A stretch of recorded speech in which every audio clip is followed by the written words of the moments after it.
Legenda Ular Ndaung. Cerita dari Provinsi Bengkulu. Pada zaman dahulu, pada sebuah puncak gunung yang terletak di wilayah Bengkulu, hiduplah seekor ular raksasa. Oleh masyarakat setempat, ular raksasa tersebut dikenal dengan nama Ular Ndaung.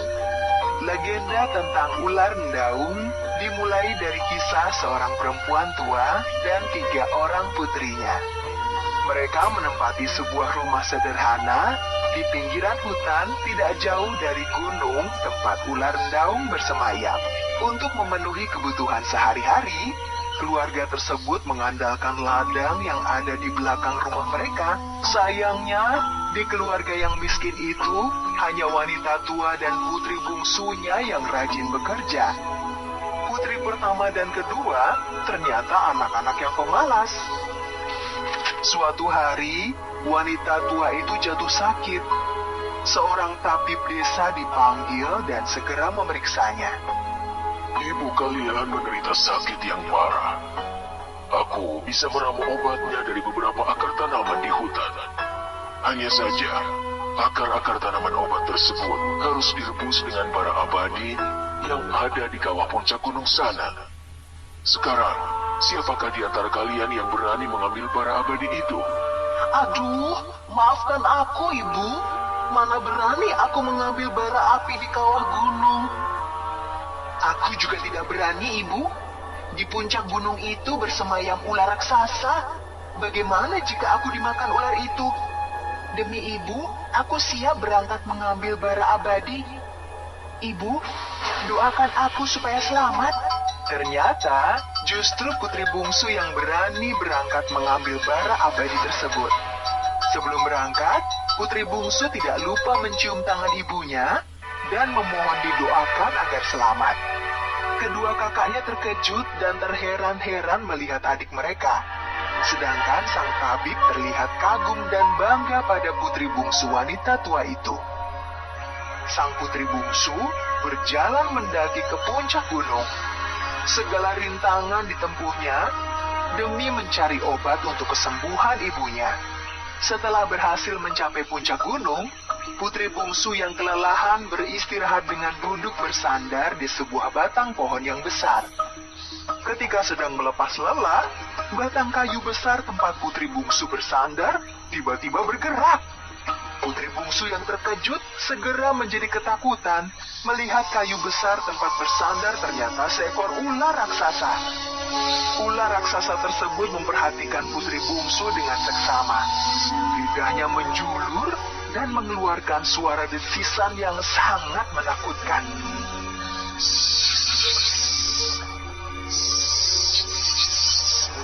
Apakah ular raksasa tersebut marah dan akan memakan putri bungsu?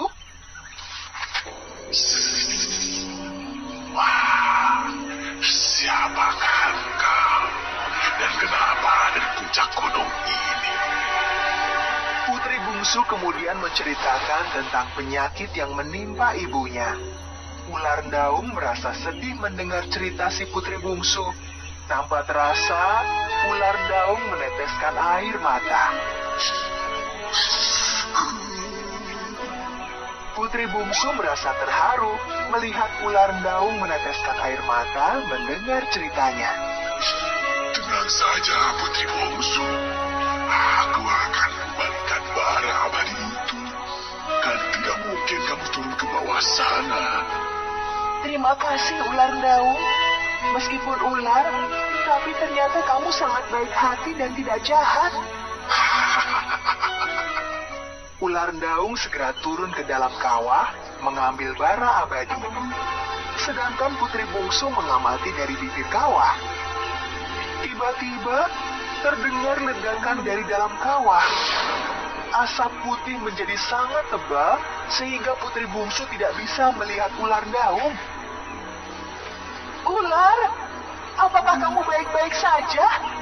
Berkali-kali putri bungsu memanggil ular ndaung, tetapi tidak ada jawaban. Putri bungsu pun menjadi sangat cemas. Ketika putri bungsu dilanda kecemasan, tiba-tiba terlihat ular ndaung merayap dari bawah kawah menembus asap putih yang tebal. Tubuh ular daung penuh dengan keringat.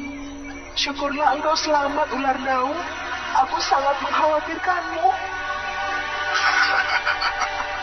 Kalau cuma masuk ke dalam kawah itu perkara kecil.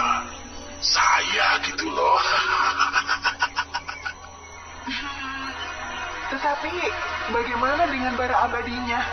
Apakah engkau berhasil membawanya? Ini dia. Wah, kamu hebat. Kalau begitu, bolehkah aku membawanya? Aku ingin sekali ibuku cepat sembuh.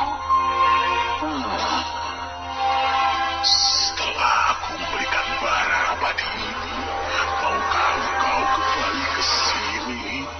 Kenapa aku harus kembali ke sini? Aku ingin menikah denganmu. Bagaimana ya? Aku bingung harus menjawab apa.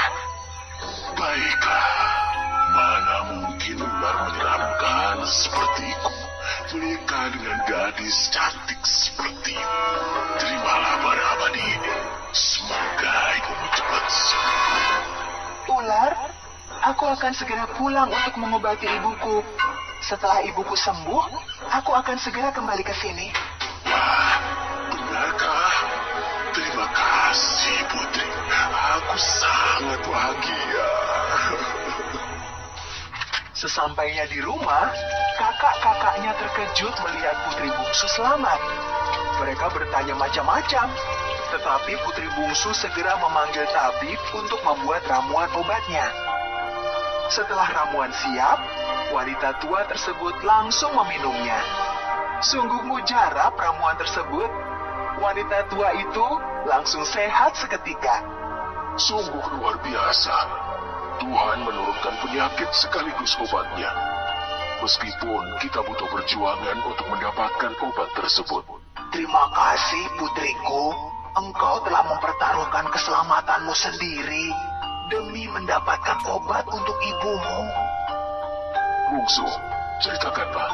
Bagaimana kamu bisa selamat dari ular daung itu? Putri Bungsu menceritakan semua kejadian yang dialaminya selama di puncak gunung bersama ular daung.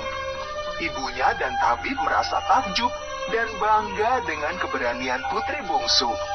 Jadi, setelah ini kamu akan kembali ke gunung dan menikah dengan ular daung? Mana mungkin manusia menikah dengan ular? Sudahlah, yang terpenting adik kalian sudah berhasil mendapatkan bara abadi tersebut. Dan sekarang dia harus memenuhi janjinya kepada ular daung.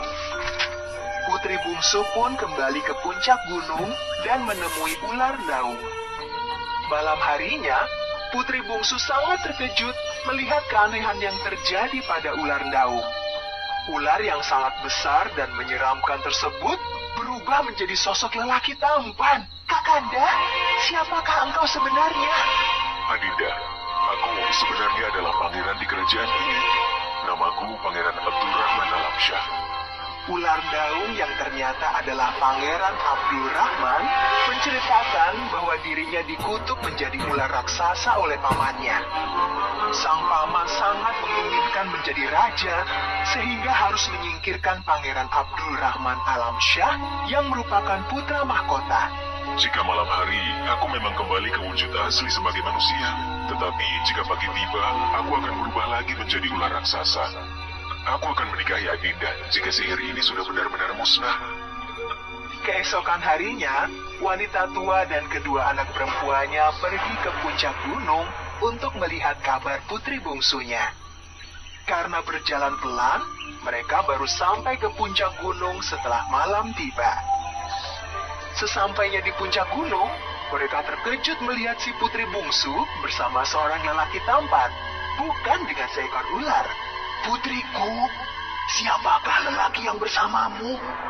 Putri bungsu menceritakan tentang siapa sebenarnya ular daung yang selama ini ditakuti oleh warga di sekitar gunung tersebut. Syukurlah putriku, ini anugerah dari Yang Maha Kuasa. Karena selama ini engkau sangat berbakti kepada ibu. Ketika malam telah larut, Kedua kakak putri bungsu yang merasa iri ternyata merencanakan sesuatu.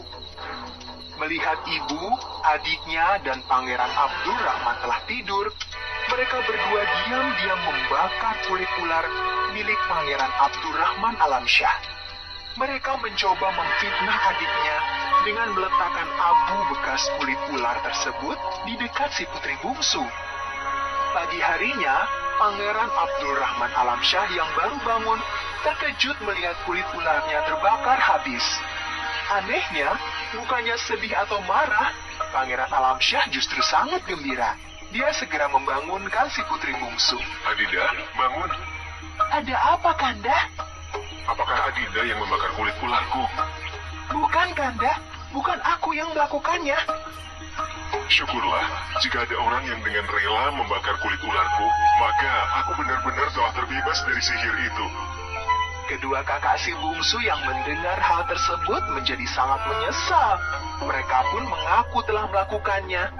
Setelah terbebas dari sihir, Pangeran Abdurrahman Alamsyah segera kembali ke istana dan mengusir pamannya.